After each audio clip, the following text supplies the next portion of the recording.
من يهده الله فلا مضل له ومن يضلله فلا هادي له ونشهد أن لا إله إلا الله وحده لا شريك له ونشهد أن سيدنا ونبينا ومولانا محمدا عبده ورسوله أما بعد فأعوذ بالله من الشيطان الرجيم بسم الله الرحمن الرحيم وأما من خاف مقام ربه ونهى النفس عن الهوى فإن الجنة هي المأوى بارك الله لنا ولكم في القرآن المجيد ونفعنا وإياكم بالآيات والذكر الحكيم أستغفر الله ربي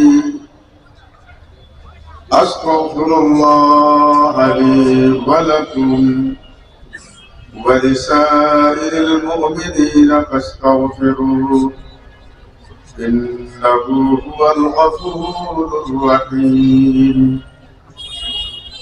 اللهم صل على محمد وعلى آل محمد كما صليت على إبراهيم وعلى آل إبراهيم إنك حميد مجيد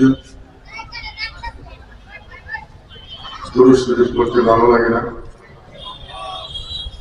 দুরূদ শরীফ পড়তে ভালো লাগে না? অতটা হয়তো ভালো লাগে না। আলামতে, পরিস্থিতিতে, চেহারার অবস্থায় বোঝা যাচ্ছে না যে দুরূদ শরীফ আমরা মহব্বতের সাথে পড়তেছি। দরুদ পাক নবী করিম সাল্লাল্লাহু আলাইহি ওয়াসাল্লামের প্রতি অন্তরের যতটুকু মহব্বত সৃষ্টি হতে পারে সবটুকু মহব্বত একসাথে করে নবীজির নামে দরুদ পাঠ করতে হবে। আমাদের ঈমান আমল সবকিছু এখন এলোমেলো। প্রথম নম্বর কারণ হচ্ছে ইশকে নবী আমাদের কলবে নাই।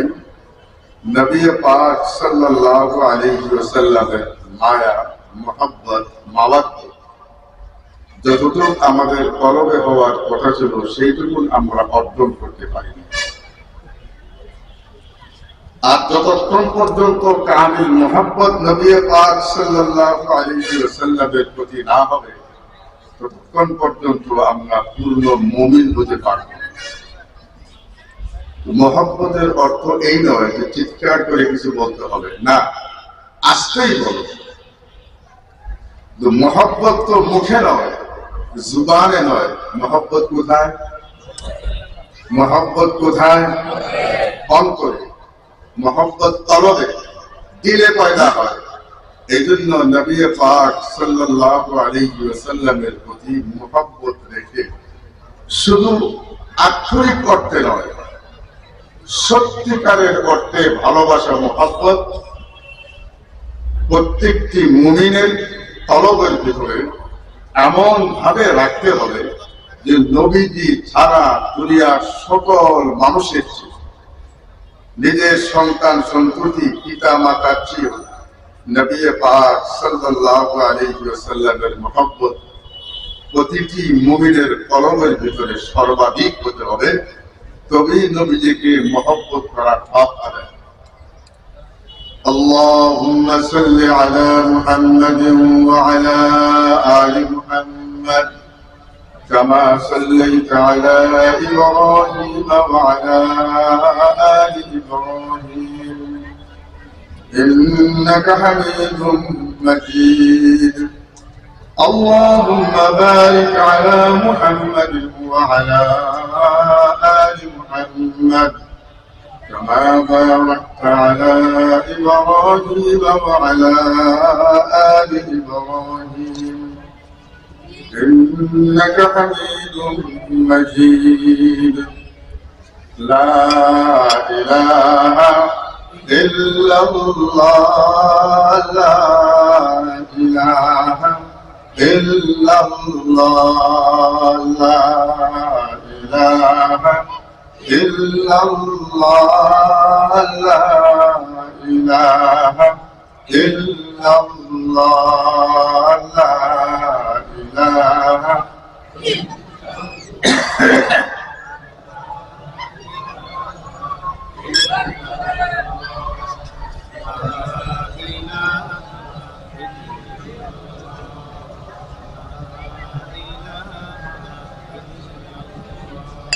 এটাও কলবের থেকে হইতে হবে লা ইলাহা ইল্লাল্লাহ লা ইলাহা ইল্লাল্লাহ লা ইলাহা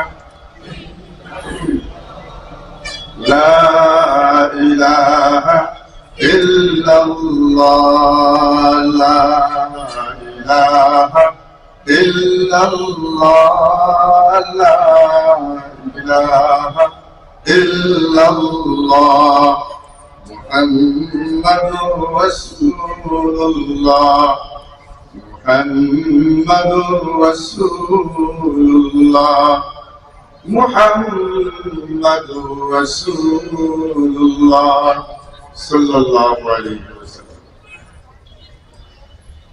মুআজ্জাজ ও মুহতারাম হযরত উলামায়ে কেরাম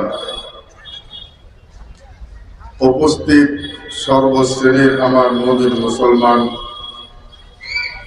ভাইয়েরা সুধী মণ্ডলী পর্দার আড়ালের মা ও বিরোধিয়া উলামা ও ইমাম পরিষদ কর্তৃক আয়োজিত আজকের এই অত্যন্ত গুরুত্বপূর্ণ ও মুবারক ওয়াজ মাহফিল মুহতারাম হাজিরিন এই ধরনের ওয়াজ মাহফিলের ইন্তজাম করা হয় আয়োজন করা হয় বান্দাদের সাথে আল্লাহর কানেকশন লাগাইয়া দেওয়া বান্দার কানেকশন যাতে আল্লাহর সাথে কায়েম হয়ে পথগুলা মানুষ যারা নফসের তাড়নায় শয়তানের ধোঁকায় দুনিয়ার বুকে করে আল্লাহর রহমত থেকে দূরীভূত হয়ে গেছে প্রত্যেকটা অঞ্চলের এক শ্রেণীর মানুষ যাদেরকে আল্লাহ পাক রব্বুল আলামিন এমন একটি নেক কাজ করার তৌফিক দান করেন যে তারা কষ্ট করে পরিশ্রম করে দেশের শ্রেষ্ঠ উলামায়ে কেরামকে দাওয়াত দিয়ে উপস্থিত করেন যাতে করে আমরা তাদের জুবান থেকে কুরআন হাদিসের কথা শুনে ভুলে যাওয়া মালিকের সাথে আবার যাতে আমাদের কানেকশন পয়দা হয় তারই ধারাবাহিকতায় এই বিরুলিয়া ইউনিয়নের উলামায়ে কেরাম আইম্মায়ে মাসাজিদ যারা আমাদের ইমাম যারা আমাদের মুক্তদা যারা এই উম্মতের রাহবর তারাই আমাদেরকে আজকের এই মুবারক মাহফিল উপহার দিয়েছেন যাতে এই এলাকার সর্বশ্রেণীর মুমিন মুসলমানেরা আল্লাহ পাক রব্বুল আলামিনের সাথে পুনরায় তারা তাদের মুহাব্বত এবং কানেকশন আল্লাহর সাথে যাতে কায়েম হয়ে যায় এই পরিশ্রম এই আয়োজন আল্লাহ তাআলা কবুল করুন এবং তাদের সকলকে আমি আন্তরিক মুবারকবাদ জানাচ্ছি। মুহতারাম হাজিরিন, এতক্ষণ বসে থাকতে পারবো এটা ভাবছিলাম না, কয়েকদিন অসুস্থতা। সবচেয়ে বড় কথা, তাকওয়া এবং পরহেজগারি। অল্প কয়েকটি প্রতিটি মুমিনকে পরহেজগারি জিন্দেগি তাকওয়া অর্জন করতে হবে। আর তাকওয়া অর্জন করতে গেলে নিজের কলবকে সাফ করতে হবে, পরিষ্কার করতে হবে, তাসকিয়ায়ে নফস হাসিল করতে হবে, নিজের কলবকে সমূহ গুনার কাছ থেকে মুক্ত করতে হবে। আল্লাহর সাথে সম্পর্ক কায়েম হয়ে যাবে। আর মাল্লাহুল মাওলা ফালাহুল কুল, যে আল্লাহকে পক্ষে নিয়ে আসতে পারবে, আল্লাহর সাথে যার সম্পর্ক কায়েম হয়ে যাবে, আল্লাহর সাথে যার দুস্তি কায়েম হয়ে যাবে, হাবিব ও মাহবুবের সম্পর্ক হয়ে যাবে, তো আল্লাহ পাক রব্বুল আলামিন ওই বান্দার জন্য সমস্ত মাখলুকাতকে খাদিম বানায়। তো আমরা কিসের চিন্তা করি? দুনিয়ার চিন্তা বেশি করি, নিজের ঘর বাড়ি, পরিবারবর্গ ইত্যাদি ইত্যাদি দুনিয়া নিয়ে। আরে সমগ্র পৃথিবীর সহায় সম্পদ একসাথে করলে আল্লাহ পাকের কাছে যদি একটা মাছির পাখা বরাবর দাম হইতো, নবী পাক সাল্লাল্লাহু আলাইহি ওয়াসাল্লাম বলেন, কোরআনে কারীমে আল্লাহ তাআলা উপমা দিচ্ছেন যে কোন কাফিরকে আল্লাহ তাআলা দুনিয়ার এক ফোঁটা পানিও পান করতে দিবেন। এগুলোর কি দাম আল্লাহর কাছে? আল্লাহর কাছে দাম হচ্ছে মুমিনের ঈমান। সামান্য একজন ঈমানওয়ালা একজন মুমিনের ঈমানের দাম আল্লাহর কাছে এত বেশি যে যতদিন পর্যন্ত একজন ঈমানওয়ালা দুনিয়ায় বেঁচে থাকবে, আল্লাহ পাক রব্বুল আলামিন কিয়ামত করবেন না। আর কিয়ামতের বয়ান ভিন্ন কোরআনে কারীমে, হাদিসে। আজকে কিয়ামতের কথাও বলবো। তার মানে কি রাখবো? একজন মুমিনের ঈমান যদি এক পাল্লায় রাখা হয়, আর পৃথিবীর সকল সম্পদ, শুধু পৃথিবী নয়, পৃথিবী, আসমান, ওয়ামা বাইনাহুমা, মাটির উপরে মাটির নিচে যত প্রকারের খনিজ সম্পদ আছে, সমস্ত সম্পদ যদি একসাথে করা হয় আর এক পাল্লায় রাখা হয়, একজন মুমিনের ঈমান, যিনি বলেছেন লা ইলাহা ইল্লাল্লাহ মুহাম্মাদুর রাসূলুল্লাহ, একজন মুমিনের ঈমানের দাম বেশি হবে। একজন মুমিনের ঈমানের পাল্লা ভারী হয়ে যাবে। একজন মুমিনের ঈমান যদি আল্লাহ পাকের কাছে এত দামি হয়, তাহলে ওই মুমিনটার দাম আল্লাহর কাছে কত বড়, কত বেশি। আর ঈমানের দাম যদি এত হয়, যেই মুমিনের ঈমানের দাম এত বেশি, ওই মুমিনটার দাম আল্লাহর কাছে কত বেশি হবে। হাদিস শরীফে রাসূল কারীম সাল্লাল্লাহু আলাইহি ওয়াসাল্লাম ইরশাদ করেন যে সবচেয়ে ছোট ঈমানদার, যে এর চেয়ে কম ঈমানওয়ালা আর কোনো মুমিনই থাকবে না। একেবারে সামান্য ঈমান, যে ঈমানের কথা নবীজি তার ভাষায় রায় শস্য দানার সাথে তুলনা করেছেন, অন্য রিওয়ায়াতে যাররা শব্দের সাথে তুলনা করেছেন। এত সামান্য ঈমান, ওই ঈমানওয়ালা জাহান্নামে চলে যাবে। এরকম ছোট ছোট ঈমানওয়ালা গুনার কারণে জাহান্নামে চলে যাবে। সর্বশেষ যে ঈমানদার লোকটা, আম্বিয়ায়ে কেরামের শাফাআত শেষ হয়ে যাবে, মালায়েকায়ে কেরামের শাফাআত শেষ হবে, আল্লাহ তাআলা ঘোষণা দিবেন যে আর কোন শাফাআত করার যোগ্য কোন ঈমানওয়ালা জাহান্নামে আছে কিনা। ওই ব্যক্তির এত ক্ষুদ্র ঈমান হবে যে সেই ঈমানের খবর অন্যদের কাছে থাকবে না, শুধু জানবেন আল্লাহ। তাকে আল্লাহ পাক রব্বুল আলামিন জাহান্নামের কিনারে রাখবেন, চেহারাটা জাহান্নামের দিকে থাকবে।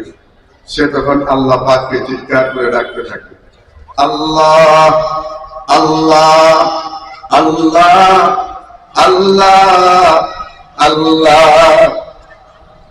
কতদিন ডাকবে?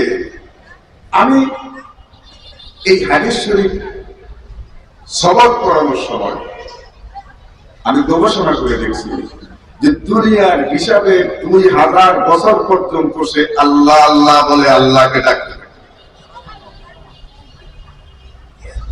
তখন আল্লাহ তাআলা বলবেন, এই বান্দা এখন তো লাগস বলে, আল্লাহ আমার চেহারাটা জাহান্নামের আগুনের দিকে, আমার চেহারা জ্বলা ছাই হয়ে গেছে, আমার মাথা ব্রেন শুকিয়ে গেছে, হে আল্লাহ দয়া করে জাহান্নাম থেকে আমার চেহারাটা ফেরাইয়া জান্নাতের দিকে করে দেয়। অর্থাৎ জাহান্নাম থেকে আমার চেহারাটা বাহির করে দেয়। আল্লাহ পাক বললেন, আচ্ছা তোমার এই কথা যদি আমি শুনি, তোমার এই চাহিদা যদি আমি মিটাইয়া দিই, তাহলে আমার সাথে অঙ্গীকার করো, এরপরে আমার কাছে কিছু চাইতে পারবো। সে বলবে যে আল্লাহ তোমার ইজ্জতের কসম করে বললাম, শুধুমাত্র আমার চেহারাটা জাহান্নামের আগুন থেকে ফিরিয়ে দেন, আর কোনোদিন আপনার কাছে কোনো সওয়াল করবো না। আল্লাহ পাক রব্বুল আলামিন তার কাছে ওয়াদা অঙ্গীকার নিয়ে ফেরেশতাকে বলবেন, ঠিক আছে তার চেহারাটা জাহান্নাম থেকে ফিরিয়ে দেবে। যখন জাহান্নাম থেকে ফিরিয়ে দেবে, তখন দূরে চয়া দেখবে একটা গাছ দেখাবে। সে চিন্তা করবে, এখনো তো আমি বিপদ মুক্ত হই নাই, আর ওই গাছটা বড় সুন্দর দেখা যায়, কোন রকম যদি ওই গাছতলে আমি যাইতে পারি, ছায়ায় থাকবো, সেখানে একটু আরাম পাবো। সে আবার আল্লাহকে ডাকা শুরু করছে, আল্লাহ আল্লাহ আল্লাহ আল্লাহ। দুনিয়ার হিসাবে 2000 বছর পর্যন্ত আল্লাহকে আল্লাহ আবার তার ডাকে সাড়া দিবেন, হে আমার বান্দা এখন তুমি ডাকতেছো কেন? বলবে যে আল্লাহ ওই যে গাছ দেখা যায়, ওই গাছের তলায় আমাকে উঠাই দিলে আমি এই জন্য আপনার কাছে ফরিয়াদ করি।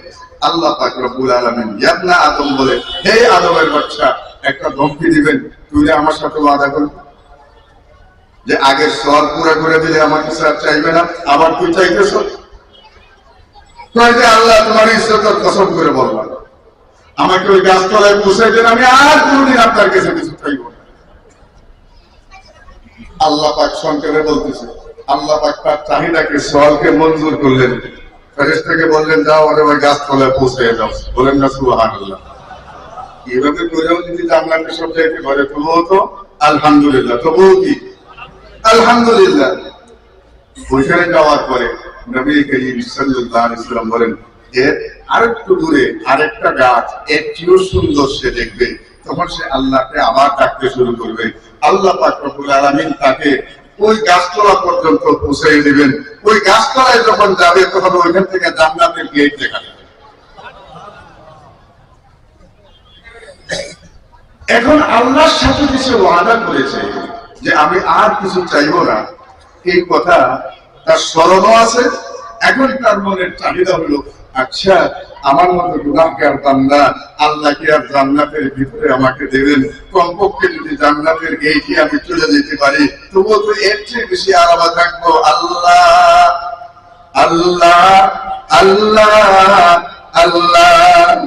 ওই বান্দা এখন তুই দেখছিস করম, তুমি তো সেই রহমান, সেই গফুর ও গফফার, জাহান্নাম থেকে ফিরে আমার চেহারা দিয়ে দিয়েছেন। তারপরে প্রথম গাছতলায় পৌঁছে দিয়েছেন, দ্বিতীয় গাছতলায় পৌঁছে দিয়েছেন, আল্লাহ জান্নাতের গেট দেখা না। এখন তুই কি করবি? জান্নাতের গেট দেখা যাবে, আল্লাহ আমার জান্নাতের গেটে দিয়ে দেন, আমি ইজ্জত আপনার ইজ্জতের কসম করে বললাম আর কিছু চাইব। আল্লাহ পাক রব্বুল আলামিন বললেন যে আর চাইবো না তো কিছু? বলে আল্লাহ আমি আর কিছু চাইবো না, আমার জান্নাতের গেটে পৌঁছে দেন। তো আল্লাহ পাক রব্বুল আলামিন তার এই চাহিদাও পুরো করে দিবেন। আল্লাহ তাআলা জান্নাতের গেটে তাকে পৌঁছে দেবেন।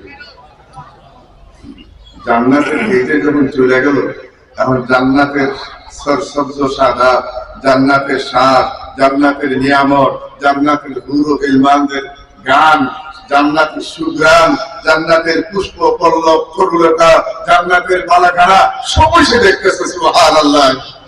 আল্লাহ শেষ বারের মতো তোমার কাছে একটা ভিক্ষা চাই, জান্নাতের গেট পর্যন্ত পৌঁছে দিয়েছো আল্লাহ, মেহেরবানি করে জান্নাতের ভিতরে পৌঁছে দাও।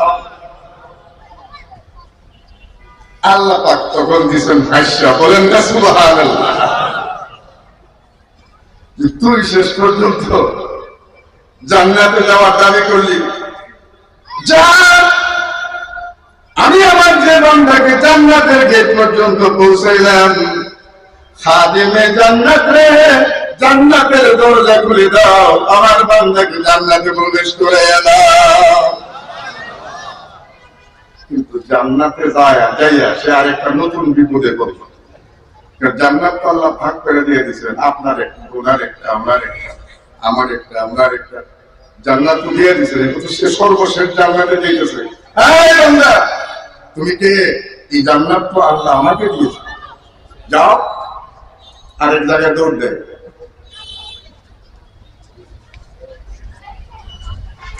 হ্যাঁ আল্লাহর বান্দা, এই জান্নাতের মালিকানা আল্লাহ আমাকে দিয়েছে। এখন মনে মনে চিন্তা করে যে জান্নাতের গেটে ছিলাম, সেটাই তো ভালো ছিল, কেউ আমাকে তাড়াতো না, এখন যেখানে যাই খালি আমাকে তাড়াই দিচ্ছে, আমাকে তাড়াই দিচ্ছে, আমাকে তাড়াই। জান্নাতের ভিতরে দৌড়াচ্ছে, দাঁড়াবার জায়গা নাই। জান্নাতের মালিকানা আল্লাহ তাআলা অন্যান্য উম্মতদেরকে, বান্দাদেরকে দিয়ে দিয়েছেন। তার জন্য যে জান্নাত বরাদ্দ রাখেন নাই তা কিন্তু না।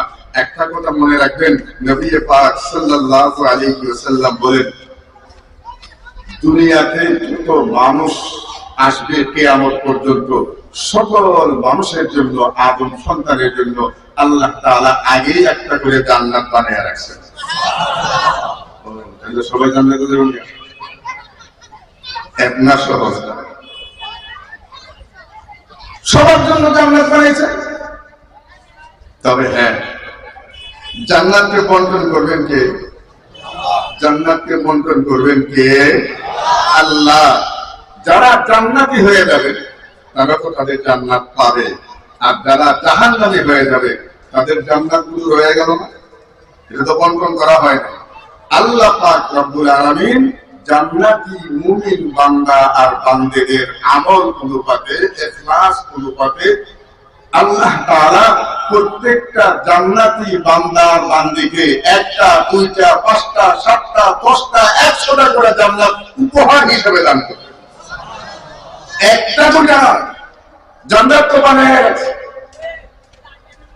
দৌড়াচ্ছে, আল্লাহকে ডাকতেছে, আল্লাহ আল্লাহ আল্লাহ। আমার আল্লাহ ডাক দিয়ে বলেন, বান্দারে এখন তুমি ডাকছ, জান্নাতের ভিতরে তোকে আমি দিয়ে দিছি, পরবর্তীকালে আদম জান্নাতের ভিতরে দাঁড়ানোর জায়গা নাই, যেখানে চাই আপনার বান্দা বলে এই জান্নাত আল্লাহ আমাকে দিয়েছে। আল্লাহ বললেন, বান্দা দাঁড়িয়ে যা, আর করিস না, মনে মনে ভাব জান্নাতের ভিতরে কত বড় বাড়ি দিলে তুই সন্তুষ্ট হয়ে যাবে। নবী পাক সাল্লাল্লাহু আলাইহি সাল্লাম বলেন, সে নিজে নিজে ভাববে, কল্পনা করবে, কল্পনা করবে, কল্পনা করবে, এত বড় একটা বাড়ি, এত বড় একটা বাড়ি, এত বড় একটা বাড়ি, এতগুলো আমার নাজ নিয়ামত, সহায় সম্পদ, জান্নাতের নাজ নিয়ামত, সহায় সম্পদ, সে আর কি বুঝবে, কি আর কল্পনা করবে? আল্লাহ পাক রব্বুল আলামিন বলেন, আরো ভাব, মনে মনে আরো ভাব, তুই কি চাস আমি আল্লাহর কাছে জান্নাতের ভিতরে? আরো চিন্তা করবে, আরো চিন্তা করবে। যতই যা হোক, আসামিকে খালাস দেওয়ার পরে রাষ্ট্রের পক্ষ থেকে যদি বলা হয় তোমাকে একটা বাড়ি উপহার দেওয়া হবে, তুমি বেছে নাও তোমার বাড়িটা কত বড় তুমি চাও, তাহলে আপনি কত বড় বাড়ির কথা কল্পনা করবেন? 5 কাঠা, 10 কাঠা, 20 কাঠা, 20 কাঠা বাড়ি চাওয়ার তো সাহসও আপনি করবেন।